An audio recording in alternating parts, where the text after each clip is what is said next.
Welcome to Montreal Rocks. We're so happy to have this morning, and yes, it's the morning. I don't normally do interviews in the morning, but this is so special. We're having Tamar Aphek. Now, Tamar, so happy to have you. Welcome to the show. I want to explain to those that might not know who you are yet a little bit about your sound. I mean, you have a new album behind me here, All Bets Are Off. It's not really new. It's new for me, but it's been out for a little while. It's just getting rave reviews. And the best way I could describe it, if you had to, really put a gun to my head and try to describe this album, I would describe it as there's a tour bus and the Doors, the band The Doors are in it. There's another tour bus and the Velvet Underground with Nico are in it. And they somehow crash, and all the mix, there's a pedestrian and it's a jazz drummer. Now everybody gets amnesia and they all have to form a new band. Some people don't even remember they can do instruments, but the core group that's left over from this car crash where nobody gets hurt, but everybody doesn't remember what band they're in, that is Tamar Aphek. That's wonderful. I love that description. And what I was opening up just before is some kombucha, because listening to your music reminds me of the first time I tried kombucha. Because the first sip, you kind of go, oh, this is a little weird. Like, I don't get it. Like, what is it? But then you start, exploring the flavors, and then you go, oh, there's a lot going on here. And then you start paying attention to it. It's like, for kombucha, it's live cultures. And I find that your music is just this live explosion of culture. And it's just kind of becomes something that you end up craving. So the first list, obviously the first song, we're going to talk about that first song that got me into your music. That one is a no-brainer, but the rest of the album is a little bit different. And the more you listen to it, the more you start craving it, because it's just so different, and I just love it. I'm so thankful that you took the time to talk to us before your North American tour. It's so wonderful, really, to hear the way you talk about the album, because you are definitely talking about it the way I wanted the audience or the people that listen to it for the first time to experience it.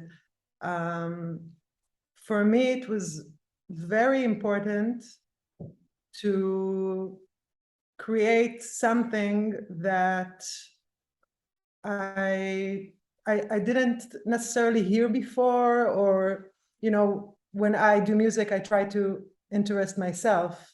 And normally when I listen to new music, I love that feeling when I hear something, and you're not allowed to curse on this show, but my reaction is, what the hell am I hearing? What is this? Mm-hmm. And then listening to it again and again and exploring it, and it's like going on a trip, right? And seeing this scenery that I haven't seen before. And in order to fully grasp what I'm seeing, there's this process where the brain needs to work sometimes hard in explaining in order to explain what am I seeing, what am I experiencing. So for me to hear that this was your experience is wonderful.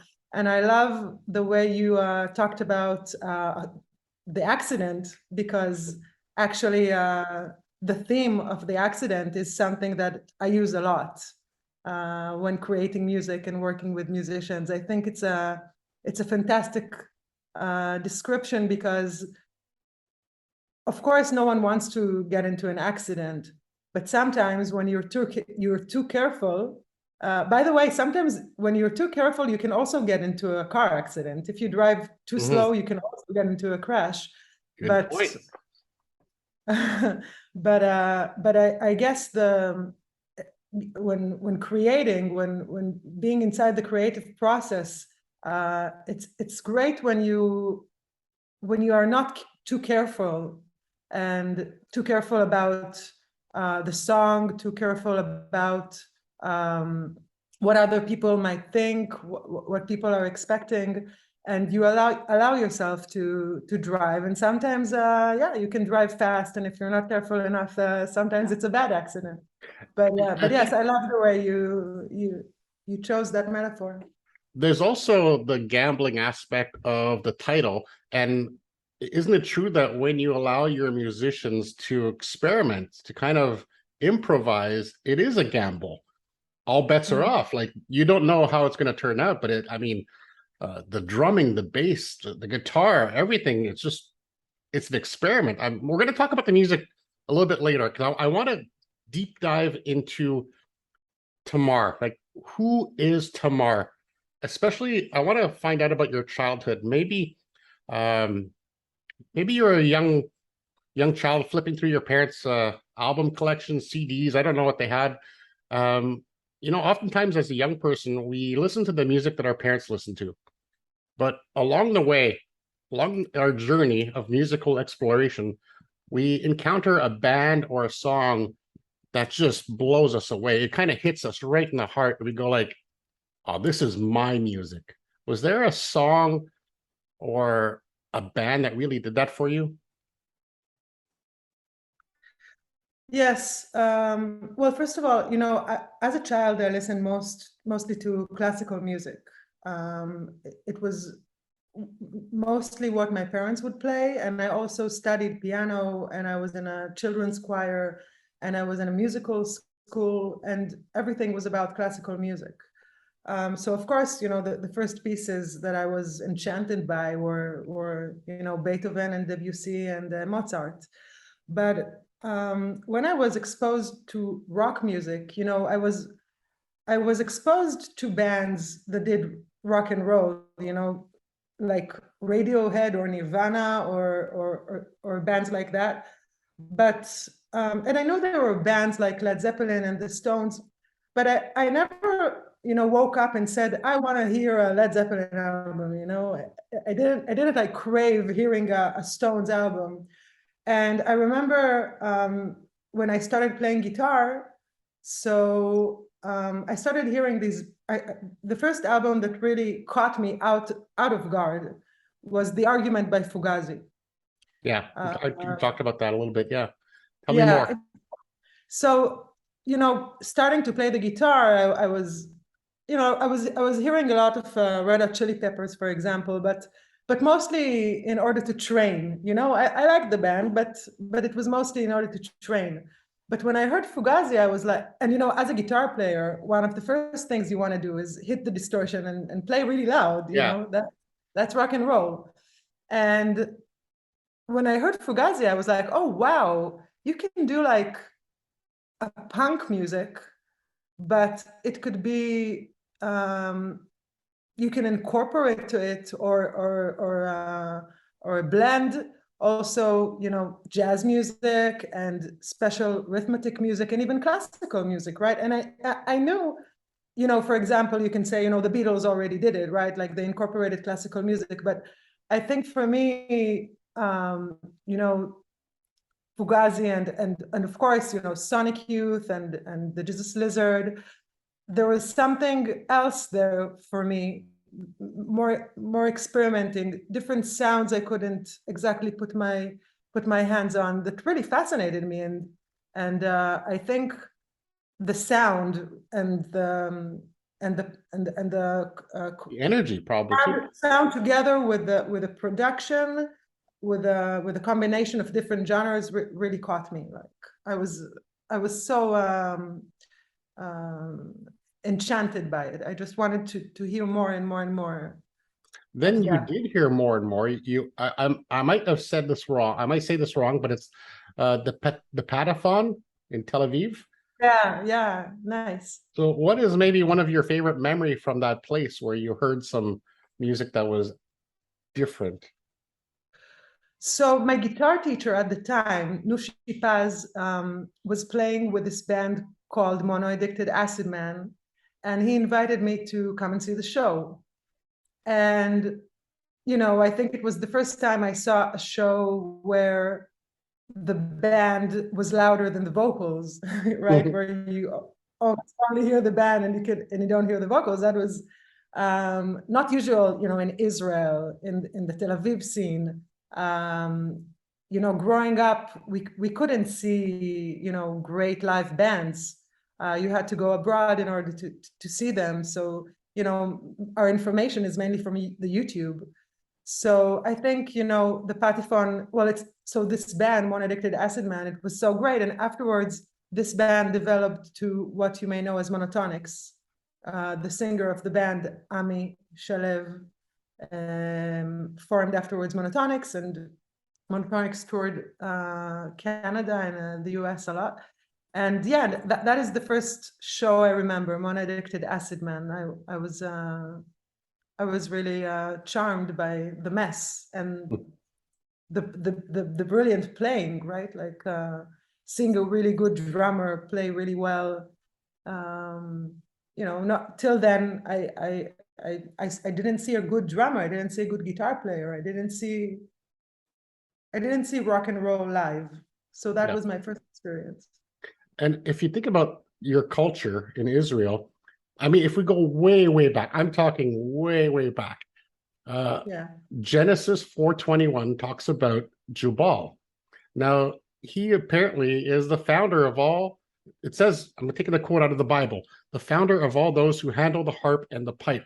So he may have invented stringed and wind instruments way back at the beginning.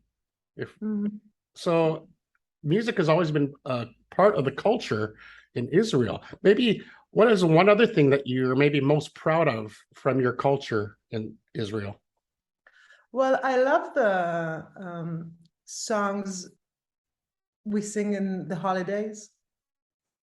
There are some brilliant melodies going on there, and there is something very intense in these songs and melodies, and especially during Passover. There are some really psychedelic stuff. Really? And it is a time where I feel like, normally, like, I don't live a religious life, and my family doesn't live a religious life. But in Passover, it's custom that people sit and sing these songs and read some, biblical texts. And it's always, like science fiction when it's Passover. Everyone are singing these crazy songs, which are very kind of psychedelic, dark melodies. I see a link here. I see a link. One famous song is called Banu Choshech Legaresh, which the meaning is we need to drive away the night, the darkness. We have the light and the fire. Well, that's kind of how you describe your album, right? You describe your album as going from the dark side to the light. Yeah, but that's that description is more taken out of Star Wars than the Jewish principle. But yeah, I mean, I don't. The album, when I said that, I meant it as this form of cyclicality. I think we are all in. We are always moving from the darker side in ourselves and in our perception to the brighter side. I think it's always a cycle that we deal with, which doesn't end. And part of our job on this earth is to find a way to do it on the best side and help other people and help other people get out of the dark side to the bright side in different subjects in politics and culture and human rights, So I feel like the album was trying to describe this cyclicality. So you started piano at the age of 7. You took up guitar at the age of 18-ish, and then you started in a few bands. Eventually, you have the band that is with your name on it. And then you put out this album. And then one of your friends said this: getting love from Henry Rollins is like getting a Michelin 3-star. So this happened mid-year. So this is his favorite album, over the course of 6 or 7 months. How did that make you feel to have that stamp of approval from the man himself, Henry Rollins? Shocking, shocking. I love Black Flag. It's also one of the bands that when I was talking about Fugazi, it's also one of the bands that really influenced me at the time.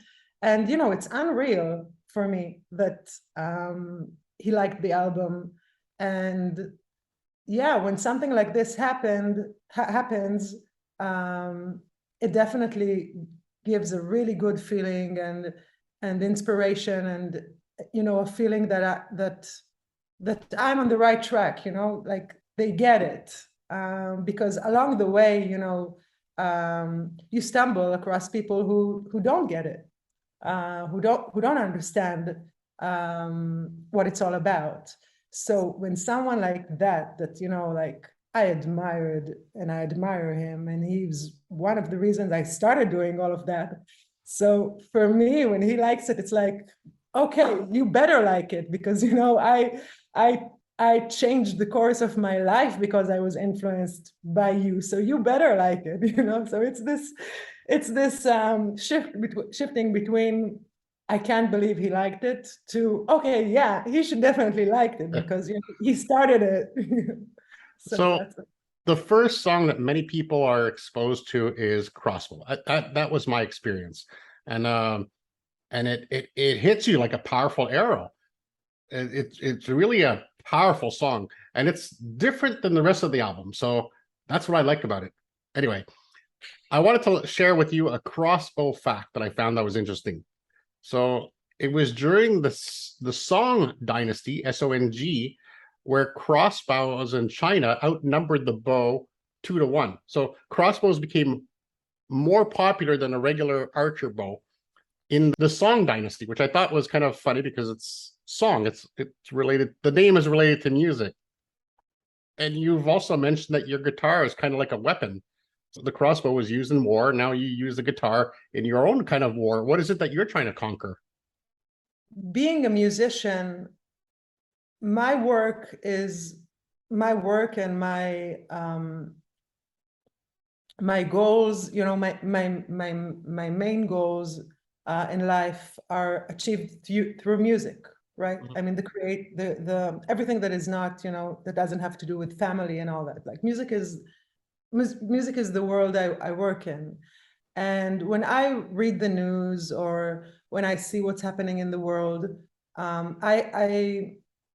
my reactions are through music. I express myself through the music.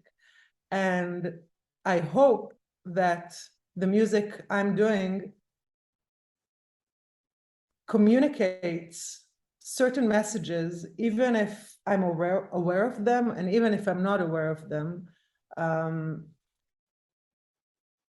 that I hope spread good energies to the world and make a better impact. So that's my job, and that's my weapon for sure. And you tell stories. You don't necessarily have to tell stories about your own life, but you create characters, I believe, in your music. And then you kind of, you create that character, then you try to understand and empathize with that character to see what they're feeling. And then that's how the song writes itself. Is that a bit of the process? Yeah, I have to say you're really accurate. You really hit the spot there. I mean, I feel sometimes, I have a big love for cinema, and I feel that if I wasn't doing music, then I would probably Casablanca. Yeah. So definitely I love using characters. Also, I wanted this album to feel a little bit like a movie. I intentionally didn't want every song to sound the same way. And I You used to change band names before to do that. Now you just have an album. I should pay you for this interview as you pay a psychologist. Yeah, for sure. I mean, at one point I realized that I don't have to invent different band names, and I can just do it through the songs. But also, you know, the creative process with the musicians I play with also has to do with the getting into characters, because sometimes I feel that the way I work with the musicians I work with is resembles more directing than producing, really, because I feel that, you know, sometimes I want the drums to be a certain character, and then I want the bass to be a different character, not necessarily. For example, if the drums are playing something that is more jazzy, then I don't necessarily want the bass player to play jazz right now. You know, like maybe I want him to feel like he's playing metal rock, or maybe I want him to feel like he's playing electronic music. And sometimes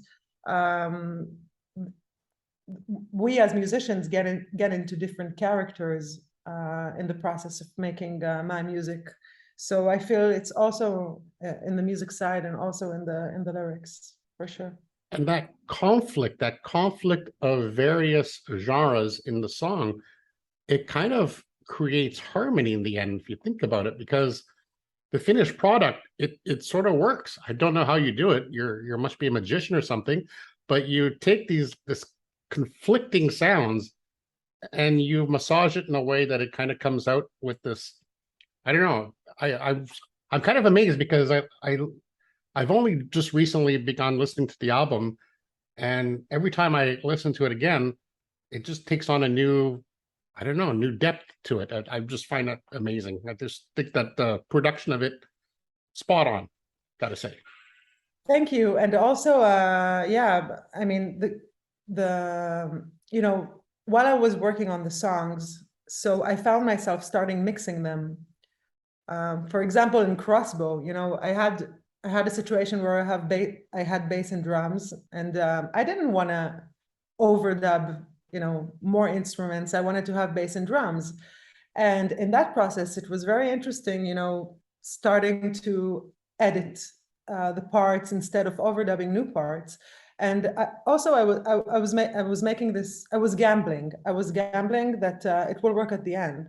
And at the end, I went with all the songs to Daniel Schlett, who mixed the album. Mm-hmm. And I think also the reason why, and the magic you're talking about has a lot to do with his wonderful work on the album, and making the whole album sound cohesive, because at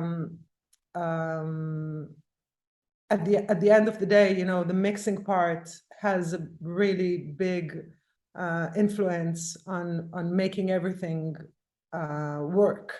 I mean, different hands on the mix could have gone really different results. And yeah, shout out to him. He did a fantastic job on this record. I believe you used the live, you know, you kind of played live to kind of tweak that sound that you wanted before going into the studio. Is that correct?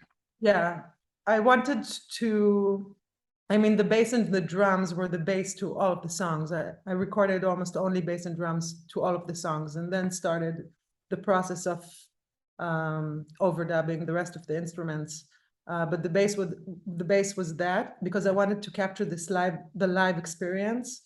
But there was a lot of editing going in the post-production, and the whole vision of the mix was, you know, taking it sometimes to a more electronic area rather than you know, the sound of the 70s or yeah, rock sound. And also, you know, it was recorded in Deptone, which is more familiar with soul and funk recordings. So I think it also gave it an edge, you know, recording a rock album there.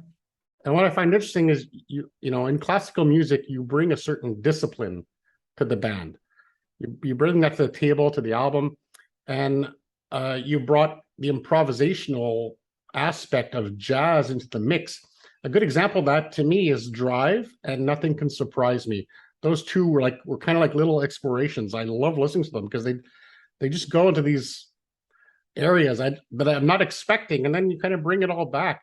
So I just thought that was really interesting that you took that gamble to kind of mix the strictness of a classical composer trying to recreate a classical piece, but yet you brought in that exploration, and it just kind of works. Thank you.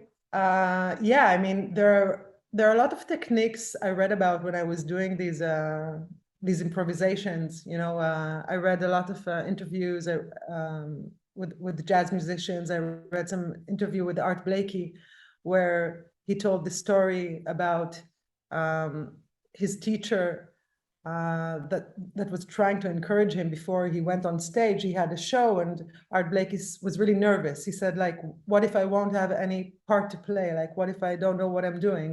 So his teacher told him, well, whenever you feel that way, just do a roll on the snare.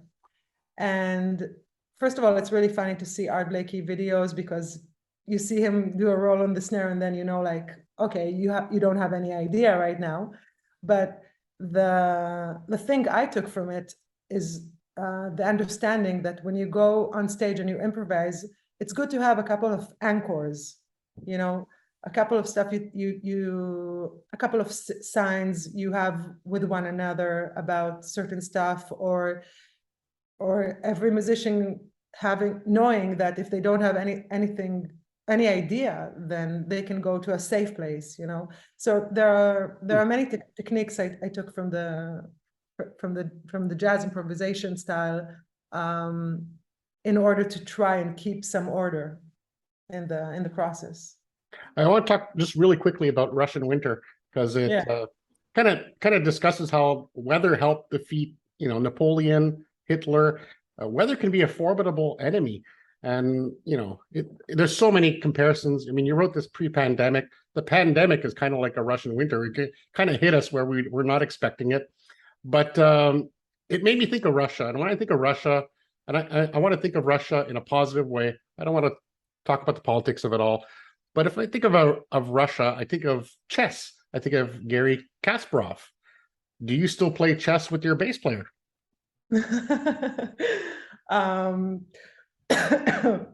You got me there.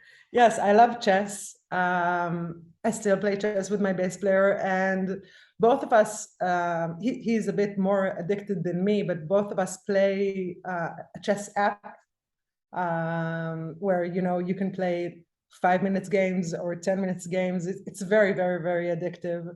And so normally we play with the app. We don't play with each other anymore. But yeah, I love chess, and I still play it for sure. And all bets are off when it comes to chess. You never know what's going to happen. Okay, I want to share with you something. I've never done this before. So I'm going to try it for the first time. Let me share my screen. I'm going to show you. I normally go to your first Instagram post, but I found that your second Instagram post is the most interesting. Do you know what that is? Is it the one with the Les Paul? Here we go. Oh yeah, right. The one with the Les Paul. Where you broke the neck 83 times. What's the story behind it? Is it still 83, or have you broken that record? It's still 83. I remember the first time it broke, I realized that it actually broke before. And then I saw a video of Baz Osborne holding his Les Paul, saying this guitar broke 17 times. And I was like, okay, if Baz Osborne says it's okay that it breaks, then fine. And I went on tour with this guitar, and it would almost break every night. Me and my drummer at the time, and the band, I had a band, Carosella. It was only me on the guitar and the drummer. And it would just, we couldn't say goodbye to the Les Paul because we loved it so much. And, you know, it was our child. And every night after the show, at one point, we just bought glue and something to stick the glue. And every night after the show, we would just like glue the guitar. So it's true. It's really the number. And well, you know, when you go and fix it, you know, the people who fix it are thinking, they think that you are just tormenting this guitar. but it's a strong guitar, you know, it breaks and it's but unfortunately I can't play in shows anymore because it became too much of a hassle, and also it's very heavy. But yeah, it's true. And you She did used to well. perform in the middle of the crowd, like in the picture. You're in the you're not on stage. You're in the middle of the crowd. That was your style. Is that still something that you do occasionally, or? Well, I do it occasionally, but you know, when I that picture was it was uh, it's a picture that was when I was playing with this band Carosella. It was a guitar and drum band, and I was all about the guitar. You know, I didn't nothing interested me, not this song, not my vocal. Just let me play guitar and let me play as loud as I can, and that was the thing, you know.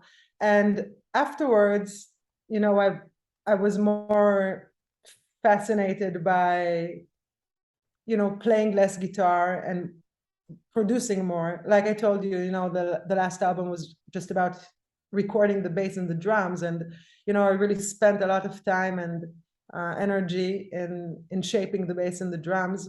So it was less about the guitar this time. And today, you know, I like, you know, sometimes playing a really long guitar solo, and yeah, I can definitely go into the crowd and do that. But for the most part, you know, I'm more concentrating these days on my vocals or on the production, which is most of it now is not with so much loud guitar as I used to do, as I used to. So I like to end with a little game, if you're Okay, game to play. So sure. you know, a lot of people play fantasy sports games. I'm not a sports person so much as music fan, so I like to play fantasy rock band. Now, Okay. your task, your job is to create the ultimate rock band with players that are alive or dead. Mhm. You know, we'll bring them back for this band. It cannot be Wow, anybody that's that you amazing. play with. So, who would you choose, like a lead singer, guitarist, bassist, drummer, to create the ultimate band? Okay, so drummer is Kit Moon for sure. Okay. Bass player. You know, I would want. mm, wait, Jimi Hendrix on the bass. Interesting. Let's see what he can do. That's the most interesting answer I got so far. He often gets put in as guitar, obviously, but I can see you're a person who likes to take risks.